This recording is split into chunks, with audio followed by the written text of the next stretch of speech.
वंदे भारत, मैं हूं सांची त्यागी। आप देख रहे हैं भारत तक। श्रीलंका के हालात लगातार खराब हो रहे हैं और इसकी वजह है वहां पर होने वाले क्राइसिस। इस समय श्रीलंका पॉलिटिकल क्राइसिस और इकोनॉमिक क्राइसिस से जूझ रहा है। अर्थव्यवस्था से श्रीलंका ठीक तरीके से उभरा भी नहीं और हालात बहुत ज्यादा खराब होते हुए नजर आए और ऐसे समय पर सियासी पार्टियों का यू टर्न लेना और भी ज्यादा संकट को बढ़ाने वाला नजर आ रहा है। हालांकि इन सब के बीच में एक नाम को लेकर चर्चा तेजी से बढ़ रही है। उम्मीद है कि विपक्ष के नेता प्रधानमंत्री की कुर्सी संभाल लेंगे और महिंदा राजपक्षे के बाद वो कुछ ऐसे फैसले लेंगे जिसके बाद हालात बेहतर हो सकेंगे। इन सब में साजिद प्रेमदास के नाम की चर्चा खूब हुई। उम्मीद है कि ये आने वाले दिनों में श्रीलंका के प्रधानमंत्री के रूप में कुर्सी संभाल कर कई जरूरी फैसले लेंगे।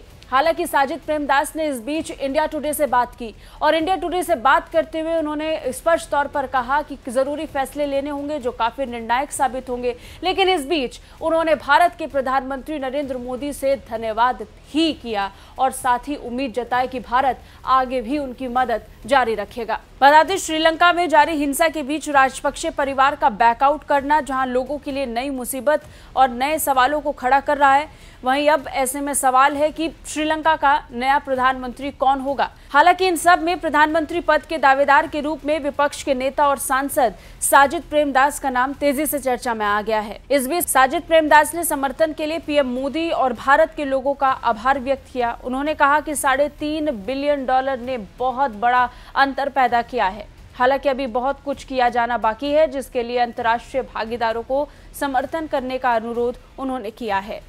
Well, first and foremost, I must be thankful and grateful to His Excellency Shri Modi, the Honorable Prime Minister, and the people of India for the unprecedented, unstinted support that has been provided for our motherland. 3.5 billion rupees worth of support. I beg your pardon. $3.5 billion of support for Sri Lanka has made an immense difference. However, there's more that needs to be done, and we urge the Indian government and our international partners to keep on supporting us, because the next 6 months will need a major revamping of economic policy. Sri Lanka के हालातों को लेकर साजिद प्रेमदासा ने कहा कि राजपक्षे प्रशासन द्वारा किया गया आर्थिक कुप्रबंधन श्रीलंका में आर्थिक युद्ध के लिए जिम्मेदार है। लेकिन निश्चित रहें, हम जीतेंगे। श्रीलंका कुछ ही समय में वापस सामान्य हो सकता है, लेकिन हमें कठोर निर्णय लेने होंगे।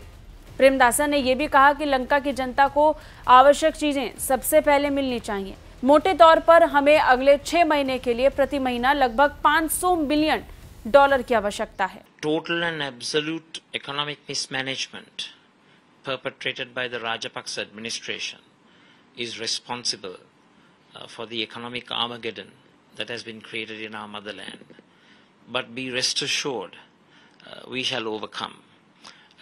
We will prevail, and with the grace of the blessings of the Triple Gem, I believe that Sri Lanka can survive and prevail and ensure that we are back to normal in no good time. But we need to make drastic decisions which ensure that economic management is exercised in a proper manner.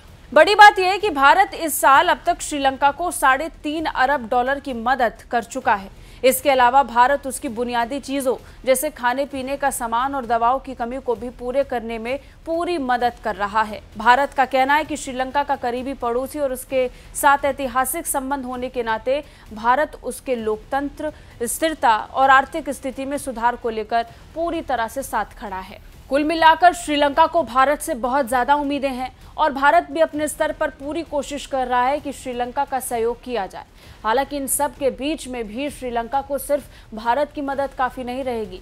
अंतर्राष्ट्रीय समुदाय में कई अन्य देशों से श्रीलंका मदद की गुहार लगा रहा है और उसे उम्मीद है कि श्रीलंका को वो मदद जरूर मिलेगी। कैसी लगी ये रिपोर्ट कमेंट करके बताइए। बाकी रक्षा और विदेश मामलों से अपडेट रहने के लिए देखते रहिए भारत तक। जय हिंद।